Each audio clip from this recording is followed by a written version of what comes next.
இந்த ஒரு விஷயம் மட்டும் நம்ம நினைத்தால் வந்து மாற்ற முடியும். இந்த ஒரு விஷயத்தை மாற்றுறது மூலமாக நம்ம வந்து ஆரோக்கியமாக இப்போ நம்ம சாப்பிடக்கூடிய ஒவ்வொரு எந்த உணவாக இருந்தாலும் அங்கே உள்ள நுண்ணுயிரிகள் இல்லாமல் அங்கே சரியான முறையில் செரிமானம் நடைபெறாது.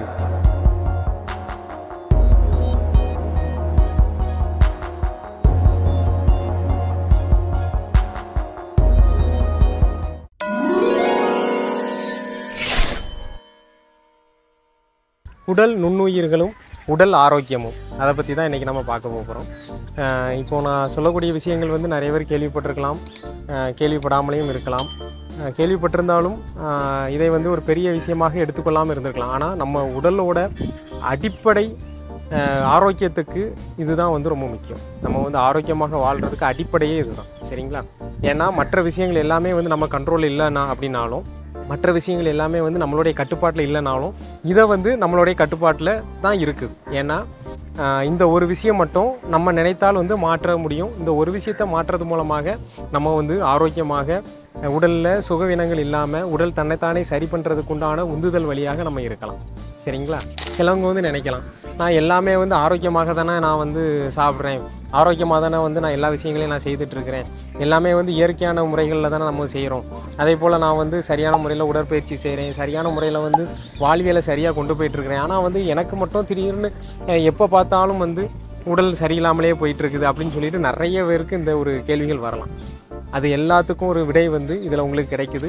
இந்த குடலில் வாழக்கூடிய இந்த நுண்ணுயிர்களை பற்றி தான் நம்ம இன்றைக்கி விளக்கமாக பார்க்க போகிறோம். இந்த குடலில் வாழக்கூடிய இந்த நுண்ணுயிர்கள் தான் நம்மளுடைய உடல் மனம் ஆரோக்கியத்துக்கு அடிப்படை முதலே இதுதான், சரிங்களா? எப்படின்னா நமக்கு வந்து வேற்று உயிரிகள், கிருமிகள், கெட்டது கெட்டது கெட்டது அப்படின்னு சொல்லி காதலையே பழகி போயிட்டுருக்குறோம்.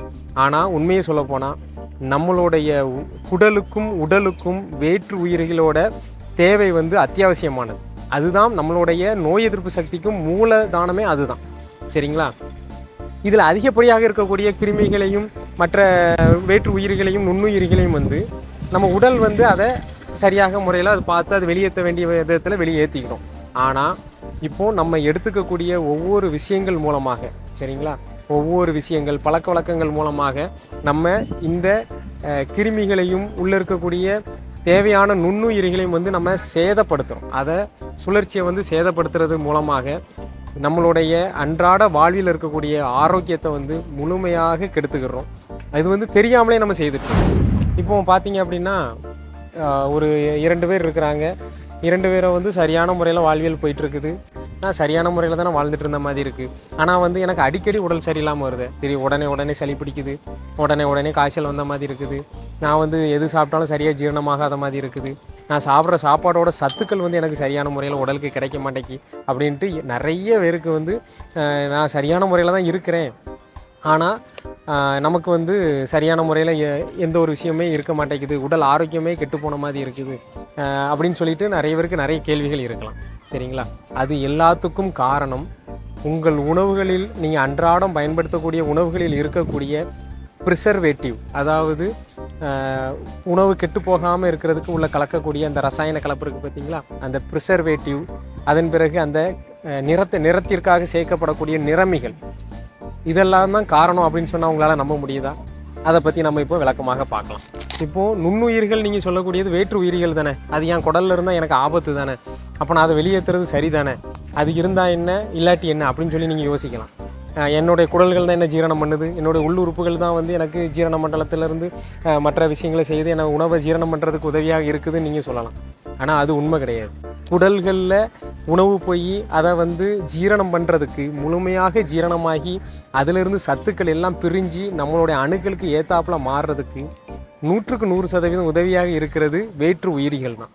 அதாவது நுண்ணுயிரின்னு சொல்லக்கூடிய நம்ம உடலில் தங்கி அது வாழ்ந்துட்டு இருக்கக்கூடிய வேற்று உயிரிகள் தான் வந்து முழுக்க காரணம்.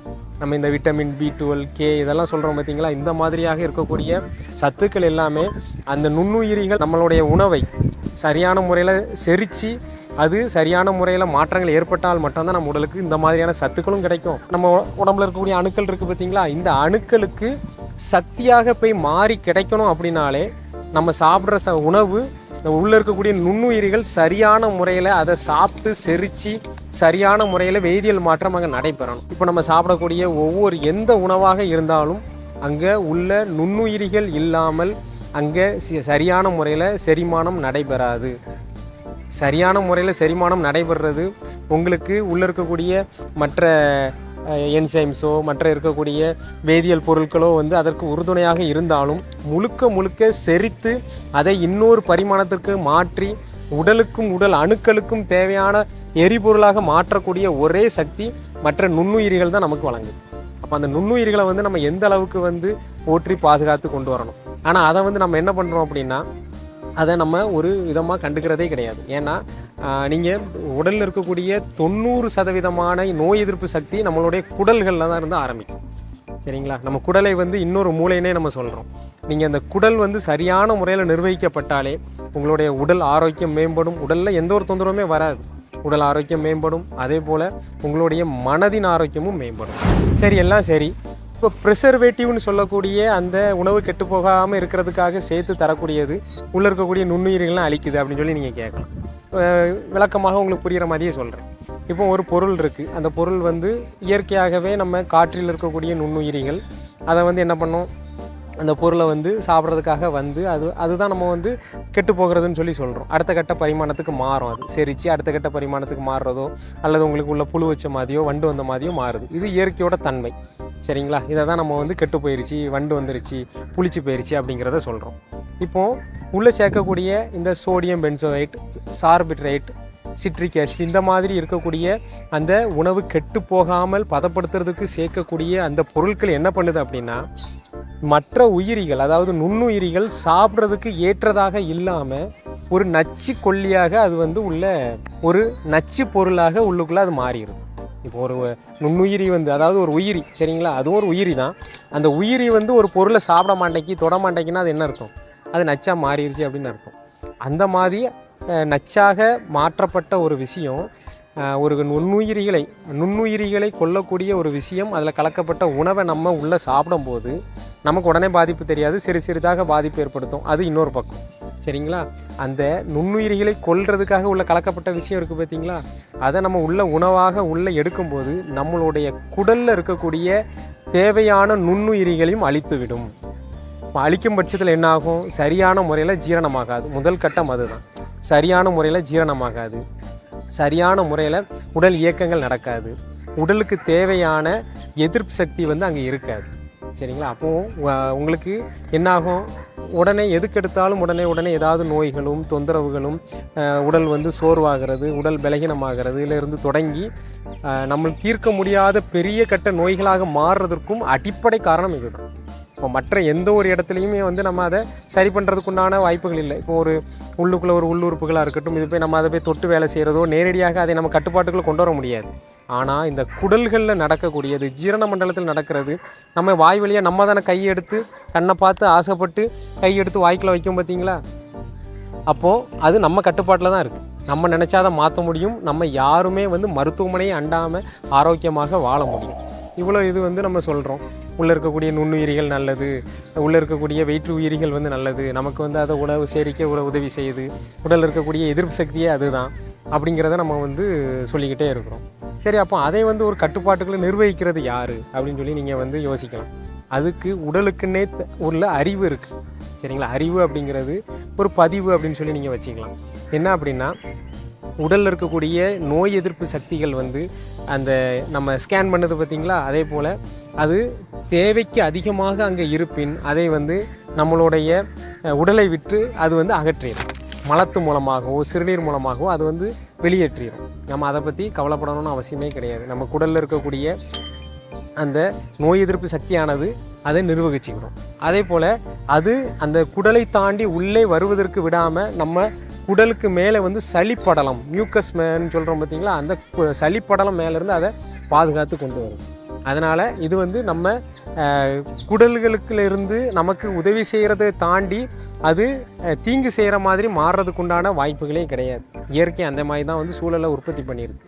நம்ம செய்யக்கூடிய சின்ன சின்ன விஷயங்கள் மூலமாக தான் நம்ம அதை வந்து அந்த ஒழுங்கின் தன்மையை வந்து மாற்றி நம்ம உடலுக்கு நாம் வந்து தீங்கை ஏற்படுத்திக்கிறோம். சரி, இப்போ இவ்வளோ சொல்கிறோம். அப்போ இது எந்தெந்த இடத்துலலாம் வந்து இந்த நம்மளுடைய நுண்ணுயிரிகளுடைய செயல்பாட்டை சீர்குலைக்கக்கூடிய விஷயங்கள் இருக்குது அப்படின்னு சொல்லிட்டு நீங்கள் கேட்கலாம். எந்தெந்த உணவுகள் அனைத்துமே வந்து பதப்படுத்தப்பட்டு நாட்கள் அதிகமாக பயன்படுத்தலாம்னு சொல்லி புட்டிகள்லையும் கவர்கள்லையும் அடைக்கப்பட்டு பேக்டு ப்ராசஸ்டு ஃபுட்டுன்னு சொல்கிறோம் பார்த்திங்களா, அந்த மாதிரி உணவுகள் அனைத்திலையுமே அது இருக்குது. நீங்கள் குடிக்கக்கூடிய ஒவ்வொரு கூல்ட்ரிங்க்ஸுன்னு சொல்லக்கூடிய ஒவ்வொரு குளிர்பானங்கள்லேயும் அது இருக்குது. அதே போல் நிறமூட்டிகள் சேர்க்கப்பட்ட அனைத்திலையுமே அது இருக்குது.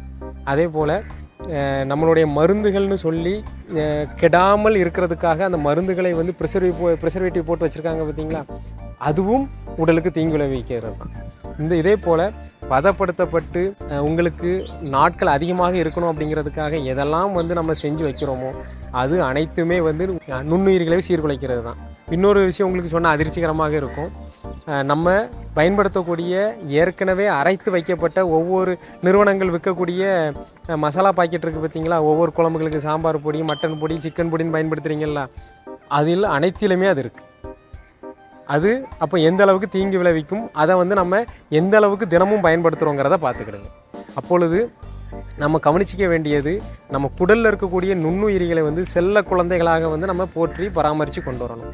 சரி, அப்போ இது வந்து நுண்ணுயிரிகளை வந்து அதிகப்படுத்துகிற மாதிரியான உணவுகள் என்னெல்லாம் அப்படின்னா, எளிமையாக தயிர், மோர், அதே போல் பழைய கஞ்சி, பழைய சாதங்கள், இதே போல் நம்மளுடைய உணவுகளில் பாரம்பரியமாக உணவுகளில் இருக்கக்கூடிய அது எல்லாமே வந்து நம்ம உள்ளே இருக்கக்கூடிய நுண்ணுயிரிகளை வந்து சரியான முறையில் நிர்வகிக்கிறதுக்காகவும் அதை வந்து நம்ம முன்னோர்கள் வந்து சரியான முறையில் நமக்கு வழிவகுத்து கொடுத்துருக்காங்க. இப்போ நீங்கள் இந்த காலங்களில் நீங்கள் பார்த்தீங்கனாலே உங்களுக்கு தெரியும், சில நோய்கள் வந்து குணமாக மாட்டேங்குதுன்னு உடனே ப்ரோபயாட்டிக் ட்ரிங்க், ப்ரோபயாட்டிக் டேப்லெட்டுன்னு சொல்லி கொடுக்குறாங்க. அப்படின்னா என்ன அர்த்தம் அப்படின்னா, நுண்ணுயிரிகளை உள்ள உற்பத்தி பண்ணுறதுக்கு உண்டான மருந்துகள் அதெல்லாம் என்ன. அப்போ எதுக்காக கொடுக்குறாங்க, எப்படி அது சீர்குலைஞ்சுது? மருத்துவத்துறையிலேயே கொடுக்கக்கூடிய ஆன்டிபயாட்டிக், இந்த மாதிரியாக இருக்கக்கூடிய மருந்துகள் அனைத்துமே வந்து நமக்கு தேவையில்லாத அதிகப்படியாக இருக்கக்கூடிய நுண்ணுயிர்கள் மட்டுமல்லாது தேவையான நுண்ணுயிர்கள் அனைத்தையுமே அதை அழித்து நம்மளுடைய உடல் நிலையை சீர்கிட்ட வச்சிருக்கு. அதன் பிறகு தான் எந்த மருந்து கொடுத்தாலும் எந்த நோய்களும் குணமாகாமல் ப்ரோபயாட்டிக் ட்ரிங்க் இந்த மாதிரி கொடுக்க வேண்டியது இருக்குது. சரிங்களா? அப்போது நம்ம இந்த மாதிரியாக வெளியே ப்ராசஸ்டு ஃபுட்டு, பேக்கடு ஃபுட்டு, இந்த மாதிரி பிஸ்கட்டு, இந்த மாதிரியாக எதெல்லாம் பேக் பண்ணி வச்சுருக்காங்களோ, எதெல்லாம் பதப்படுத்தி வச்சுருக்காங்களோ அந்த உணவுகள் நம்ம எடுக்காமல் இருந்தாலே நம்மளுடைய குடல் கிருமிகள் வந்து சரியான முறையில் நிர்வகிக்கப்பட்டு நம்மளுடைய நோய் எதிர்ப்பு சக்தி மேலோங்கி இருக்கும். யாரும் அசைக்க முடியாத அளவுக்கு ஒரு கட்டுக்கோப்பாக உள்ளுக்குள்ளே இருக்கும். சரிங்களா? இப்போ நான் சொல்கிற விஷயங்கள் அனைத்துமே வந்து உங்களுக்கு சில பேருக்கு ஏற்கனவே கேள்விப்பட்டிருப்பீங்க, சிலவங்களுக்கு நான் சொல்கிற விஷயங்கள் புரியாமல் இது என்ன இப்படி சொல்லிகிட்டு இருக்கான்னு தோணினாலும் எல்லார் கையிலையும் செல்ஃபோன் இருக்குது.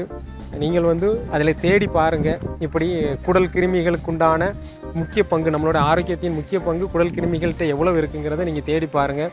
பல விஷயங்கள் உங்களுக்கு கிடைக்கும். உங்களுடைய வாழ்வியல் முறையை சரியான முறையில் மாற்றி கொண்டு வாங்க. உங்களுக்கு எந்த ஒரு சுகவீனங்கள் இல்லாமல் உடல் ஆரோக்கியமாக தெம்பாகவும் நம்ம ஆரோக்கியமாக வாழலாம். நன்றி, வணக்கம்.